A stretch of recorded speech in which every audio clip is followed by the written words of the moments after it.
This deck had one of the best win rates and the best cube rate of any deck I've played this month, and I promise you it is not on anybody's radar. It has been a very long time since anyone was able to pick up massive wins with the Darkest of Hawks, but here he is back again. I had a 70% win rate with this deck in High Infinite. This is a legit deck right now, and it's largely because there is a very powerful package of cards that it's using that the Darkhawk package synergizes with in a very powerful way. But baseline, let's talk about Darkhawk himself and what he brings to any game of Marvel Snap that you play. And this is largely the thing that I love the most about this deck. Because Darkhawk is good at gumming up the works, thanks to being a card that effectively scales with disruption.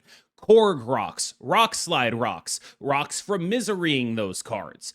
You are going to be able to cope stay in more games because you can reasonably look at your opponents and say their draws are worse than they would normally be. And you would be correct to do that. Of all the decks in Marvel Snap, this is the one that encourages you statistically to play the most turn sixes. And frankly, to me, that is the most fun turn in Marvel Snap. It is the most high leverage turn of any card game that I have ever played. It is what the game is about. And I think that that is a real advantage that is sort of hidden in a bunch of Darkhawk decks. I know in my most recent video, I discussed the ways in which the package of 6 cards that is Merlin and Werewolf and Hood and Misery and Shadow King and Juggernaut can carry a lot of stuff. But to me, this felt like the best thing to do with that package of cards because of the disruption and power that the Darkhawk package brings alongside of it. You are a deck that is already extremely elite on turn 6. What you're missing is a great turn 5 play, which is what Darkhawk is able to do, and the ability to make your opponent's turn 6s worse, which is what the rest of the Darkhawk package is able to do. For me, this is the best implementation of that powerful 6-card package in the entire game right now. The original version of this list was put together by Roram and Stefan. You might remember Roram from winning Golden Gauntlet 2 and Stefan from being the ultimate super giant guy on my channel. You hear about both of them a fair bit. I just wanted to make sure they both got their credit. As far as the card-by-card breakdown, I think at this point the Hood is well known as a powerful engine across a multitude of different decks in Marvel Snap. There are plenty of ways to play with the Hood, but all of them boil down to a similar thing. You get rid of the downside and maximize the upside. In a bounce deck, that means bouncing him. In a misery deck, that means miserying him. In an Annihilus deck, that means sending him over to your opponent's side of the board. Fundamentally, though, maximizing the upside and minimizing the downside, that's the name of the game for the Hood. And this deck does this with a maximal upside, minimum downside misery, but also, if you don't end up getting that, you can always Merlin evolve this guy. Korg puts rocks in the deck. That's his thing. That's what he does. He's a nice little one-cost card. I think typically when I play Hood decks, I also want to play a second Hood. There is no other one-drop that is nearly as good. The nerf to Zabu has made the ability to play Hood decks a little bit more diverse, right? Because previously it was just like you played Hood, you played Zabu, you did a bunch of stuff with 4s in these packages, but now Zabu's a little bit worse, and so you have this kind of package being available. This guy gumming up the works is also especially relevant in a metagame where there are so many decks that are more than the sum of their parts, decks like Surfer that have like really key cards that you need to draw. There are a lot of decks that are not necessarily fragile, but disruptible. And Korg putting rocks in the deck, I mean, the power level of cards in this game is quite high right now to me. Anytime they're not drawing a real card is a big win. I think that Darkhawk decks largely get to exist right now because this guy is as good as he is. I think if you had to be a Shang-Chi deck, you would be back doing the 6-card package, but in like 4-drop based Zabu shells, but you don't have to be a Shang-Chi deck right now. You don't have to be an Enchantress deck right now. You get to skate on that, do your disruption to their deck, and Shadow King will handle most of the massive points outliers in this metagame. And if he doesn't, he only costs 2. He is the card of all the tech cards that has the lowest opportunity cost, because worst case scenario with a Shadow King, you're probably still hitting something, and even if you're hitting literally nothing, you're usually getting a werewolf proc and a 2/2 body, which is, being realistic, dramatically better than a 4/3 body. Kate Bishop is largely worse Merlin in this list, and that is for a couple of reasons. The first is that Merlin's hand fill is easier to manage. The second is that largely his spells are better, but there is some intermittent synergy between the two, i.e. Kate Bishop providing you targets for Merlin to shuffle back into the deck, because a lot of the time you don't have a lot of those, because a lot of your cards want to stay on the board, because you want to misery them later, so you don't necessarily want to shuffle that hood back in or evolve it necessarily if you have the misery in hand, stuff like that, right? Now, Kate Bishop is a little bit worse than Merlin, largely because of how well Merlin does do at alleviating the downside of stuff like the hood, and just having that free ability in there along with some location change is kind of what makes him better. In a normal average deck that wasn't playing the hood, like let's pretend that world existed, I don't actually think these cards are too far removed, but largely that is the gap between them, is that Merlin is just much better at dealing with the situations you put yourself in deck building. And both of them are absolutely beast mode with a werewolf by night, and the combination of Merlin and werewolf is particularly notable because that is another place where he exceeds Kate Bishop most of the time, because a Merlin on 2 will simply give you more things that trigger werewolf than a Kate Bishop on 2 will do. And that is very, very good. It's just a good thing to do. Werewolf by Night is a massive, massive guy. And if you can either, there are a lot of like nice little games you can play with priority with this deck, i.e. take priority, then Juggernaut somewhere, or lose priority, and then your werewolf you know is not going to get like completely obliterated by a Shadow King. A bunch of really interesting things can happen here, but fundamentally Merlin is location control and scaling with werewolf, and that's largely his goal, alongside mitigating the potential downside of I have the hood and I did not draw misery.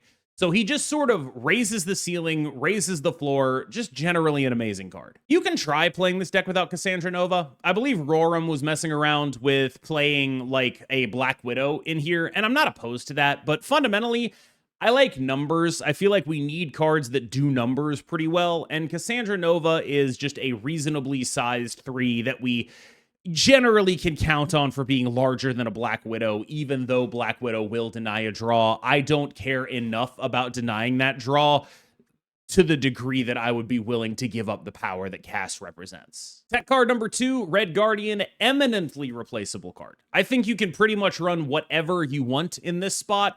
I just like being able to have access to this guy, and I especially like him in Merlin decks. He gets a little bit better there because going from 3 to 4 is a really significant power jump, and so much of this guy's power is tied up into his ability, so turning a 3/2 body that's already done the ability, and you can reasonably do that because like it's honestly going to be the smallest guy in a lot of your locations, into a 4-drop is a big deal that can really help get at bigger power numbers that would otherwise be inaccessible to you. I mean, I've kind of been calling for this guy to be nerfed to 4/5 for like 3 months now, so we're not gonna like dive too deep into what this guy's problem is. Juggernaut is a card that, like, when you look at like whole player base win rate, is not nearly broken enough to get the complaints that a lot of high level players constantly give it. But the reason high-level players constantly give those complaints is because when you really understand what this guy is doing and you really play him well, he amounts to 3 energy Goliath, like way more than any card should. There's probably just not a card that should be able to do something like that. Agnostic of the win rate of it, it's just kind of a ridiculous thing to even consider existing. This guy gets huge. I have had 20 power werewolves multiple times when playing this deck. He just gets that big. Merlin Wolf is amazing. Almost every other card in this deck is going to be on reveals as well. You get to have the most confusing and unpredictable turn 6s in the entire game. He gets so big, he makes Darkhawk look small. Not a lot of things can say that. Rockslide might be the least played card in this deck, and it's pretty much entirely down to being 4 cost.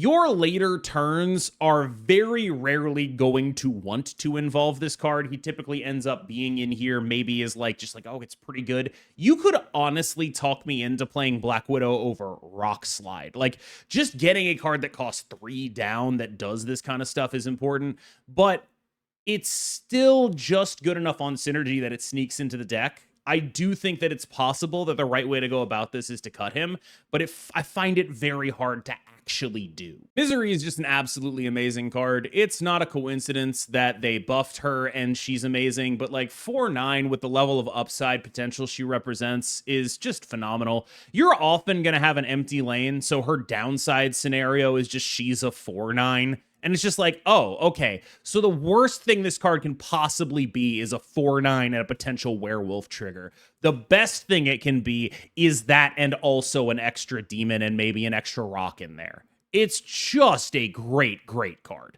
Absolute slam dunk, phenomenal card to have. Mr. 3x value himself, Darkhawk is a very reasonable card. And I'm not like going hyperbolic here and being like, wow, he's busted, he's amazing. What I really like about Darkhawk as a card is that he gives you a reason to play this disruptive stuff. I've always been pretty high on Korg. For like the entire time this game's been out, I've liked Korg. I've valued bricking a draw pretty highly, and I still do. And Darkhawk giving me a card that scales off of that is just something that allows the package to be playable. I don't think I can play Korg in just random decks without the ability to scale off it. I think if like Darkhawk and Cass weren't things, you couldn't really deck build like this. And I'm grateful that there is a big enough payoff for those cards existing that I am able to play them, if that makes any sense. And that is what Darkhawk is. He is the thing that allows a deck like this to function. All right, y'all. Thank you so much for watching. As always, I've been KMBest. You have been phenomenal. I know there are going to be people who don't watch this far. I just wanted to let y'all know. Lambie needed to record late, so 8 Cubes will be out on Tuesday. Jerry lost power at his house, aka my basement. I turned it off. And there will be the KMBest podcast on Tuesday as well, unless we're able to record super late and I get it out super late tonight. I don't know what would be better. We'll see what ends up happening.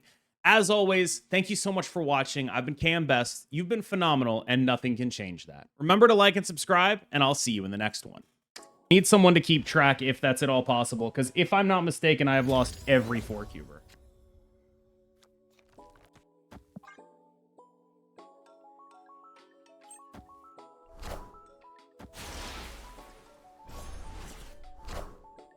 I found a rock.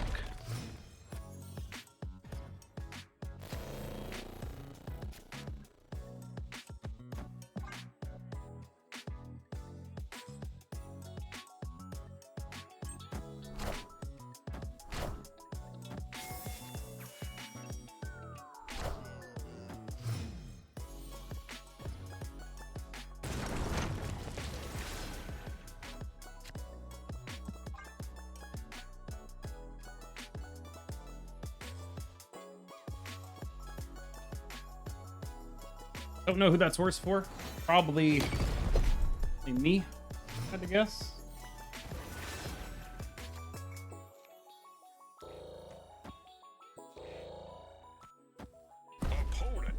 I'll play. I think this is a fairly compelling scenario for me.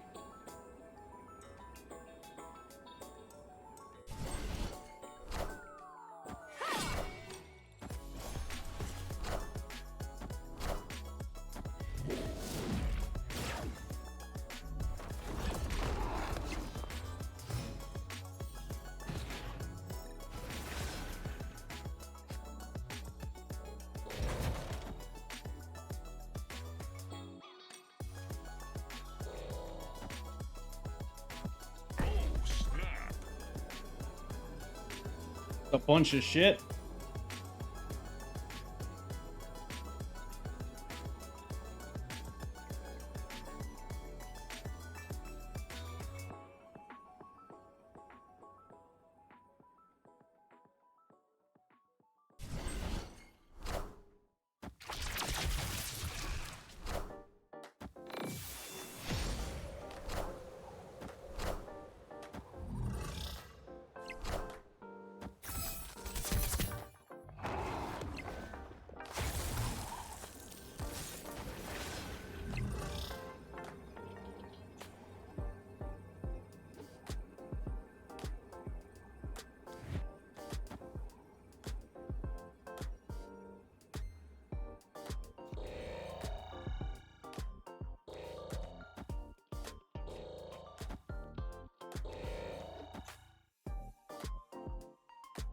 Something like this.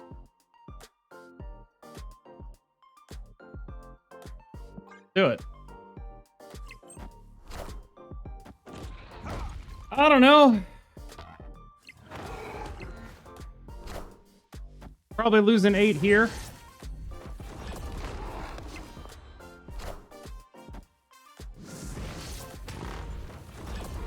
They're gonna have like an Enchantress in their Kyra deck.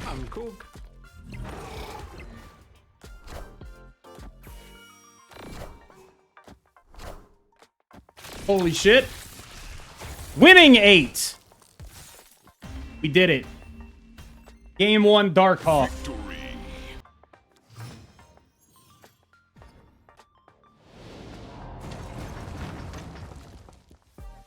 What a baby.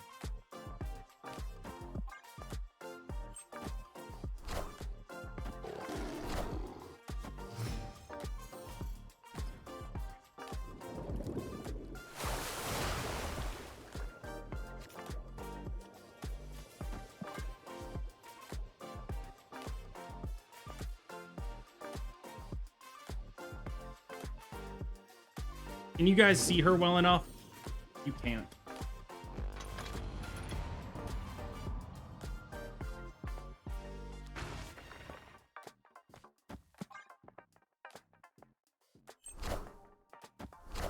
Oh, they played in Vibranium Mines? Oh my god.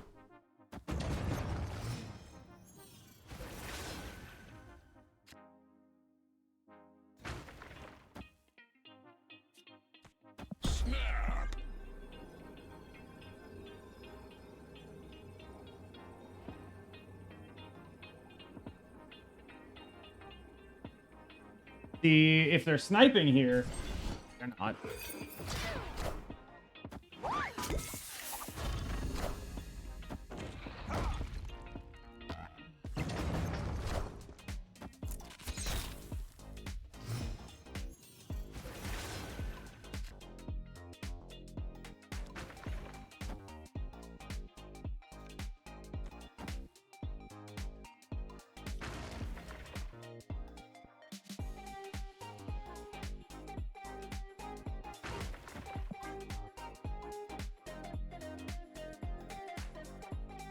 They're just out of here, right? Whoa. Fuck do I know? Hey man, I'm Cook.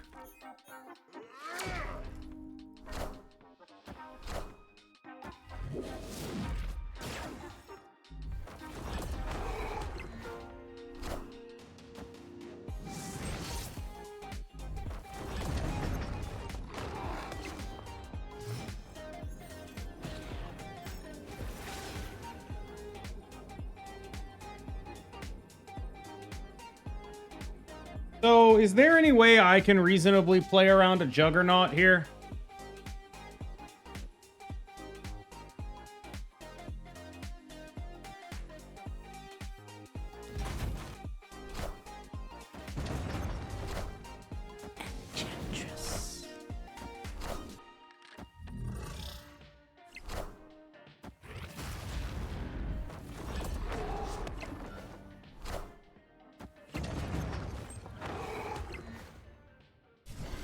They didn't have a Juggernaut, so we got to do our thing. Victory. We're listening.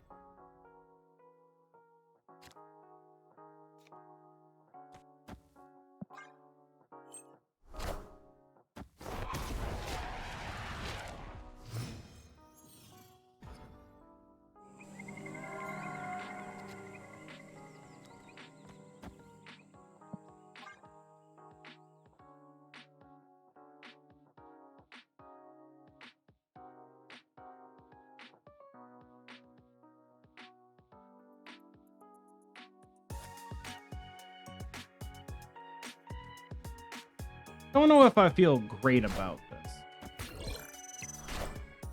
I found a rock.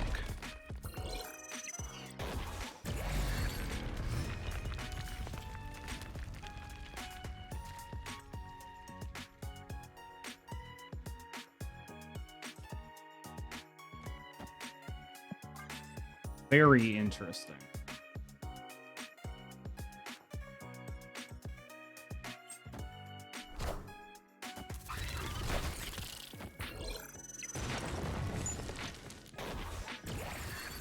Time's up.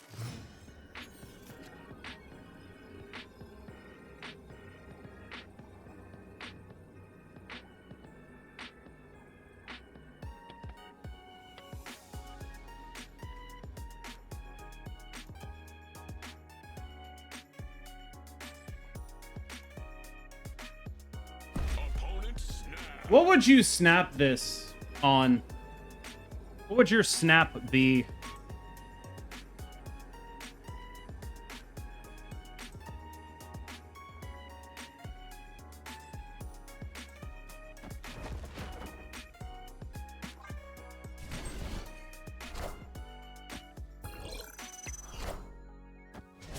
Oh my god, they're gonna be so mad. They're gonna be so fucking mad. I would be so fucking furious if that shit happened to me, dog. That's what happens under the snipe shield, though. That's what happens under the snipe shield, though. Victory. Oh, baby. Prize was over before the game started.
That feels weird.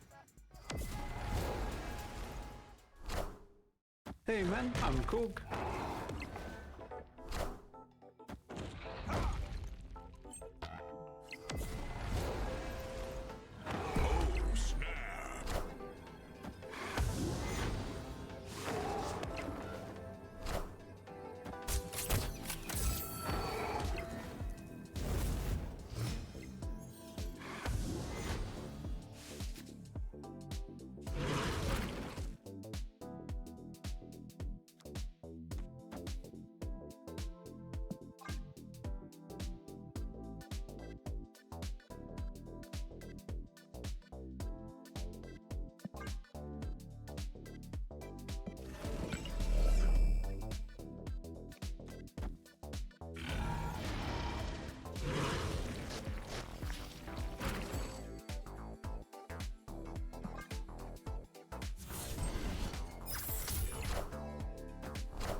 All right, I got one card in hand.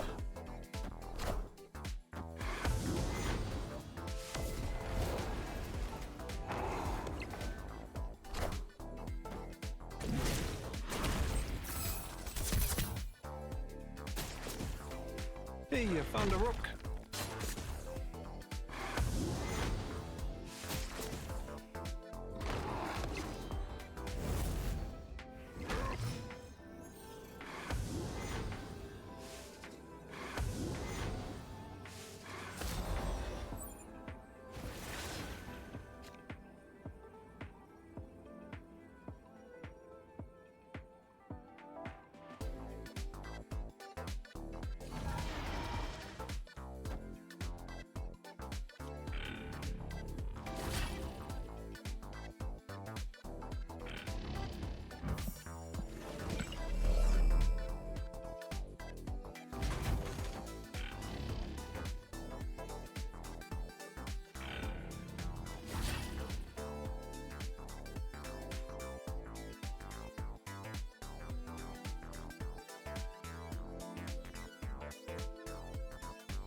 I'm worried they have a Shang.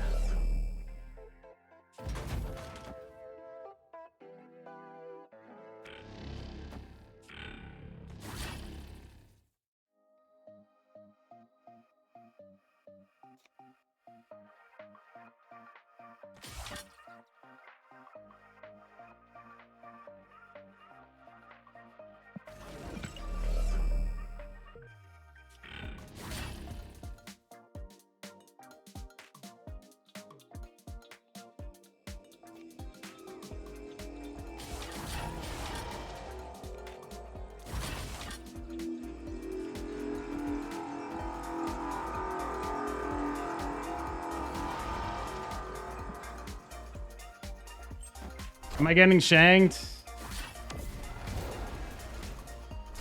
I do die to that.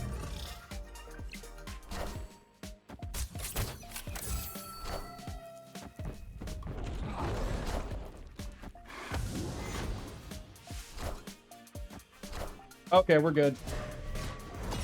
That one we did math out. I was hoping they weren't a Shang because they had Makari in there. They had a Makari in there, so it was like, okay, first of all, we've rocked them twice. Second of all...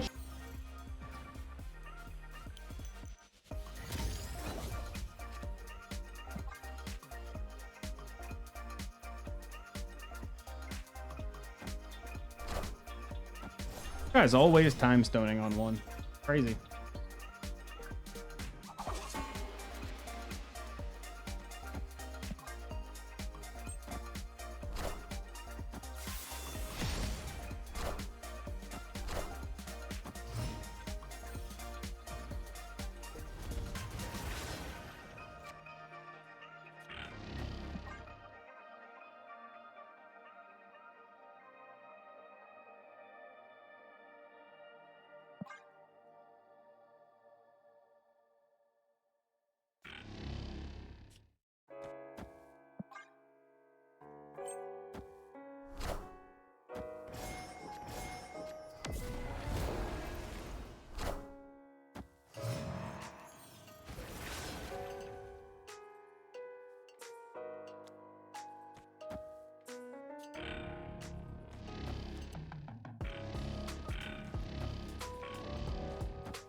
They're snapping me. All right, I'll play.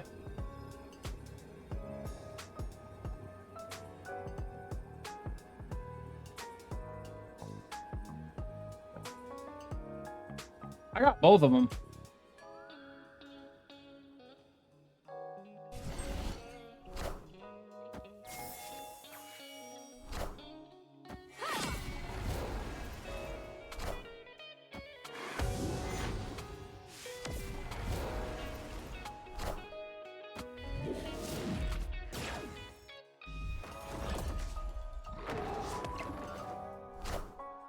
Hey man, I'm Cook.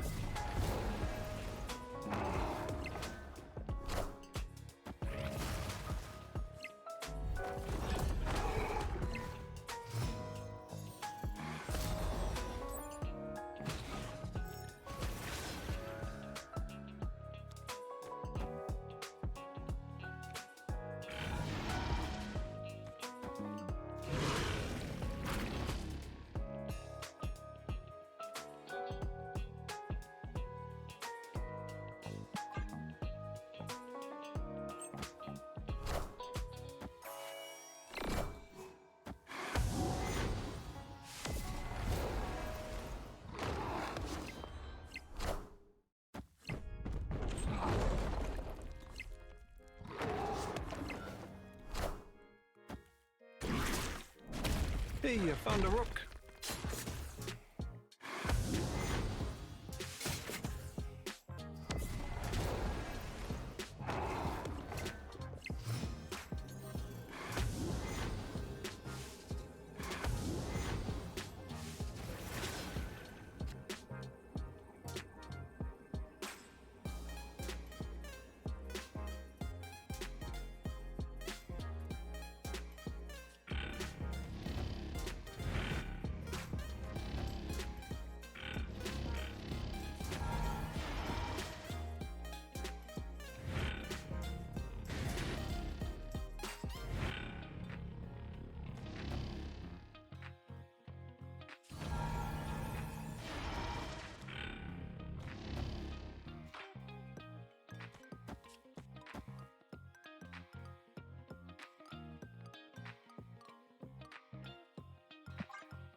I have no idea.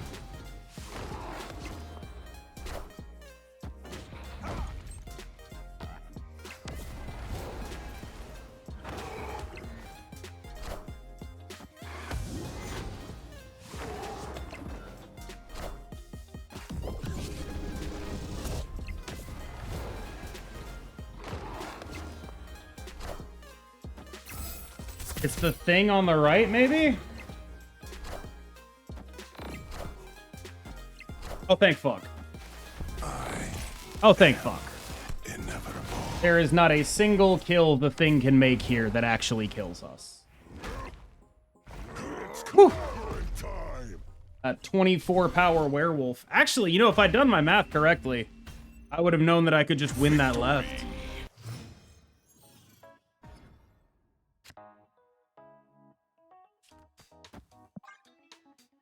Fucking, hold on. Do I just turn one snap? They have 26 cards in the deck, and I have Cassandra Nova and Darkhawk in my hand? Yeah, I do. I do. I turn one snap the fact that they have that I have this hand and they are this deck.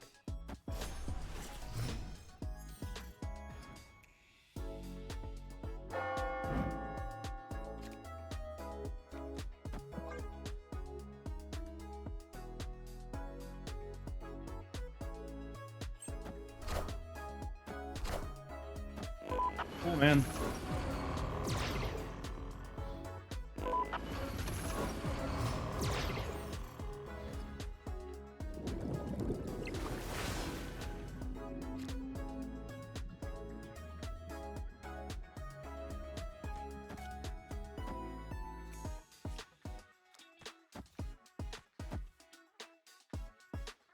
Don't Shauna me.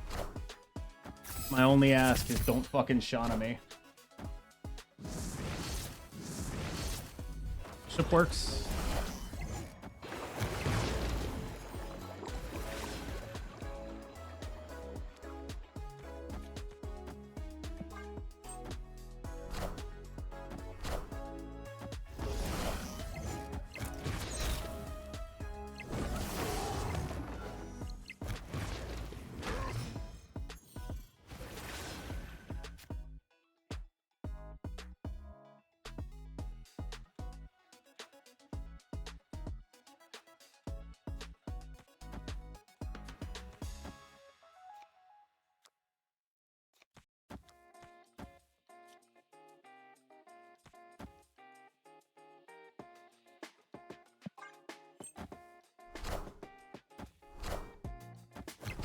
I hate that this happens twice and gets rid of both of them, but I love that I have a billion energy.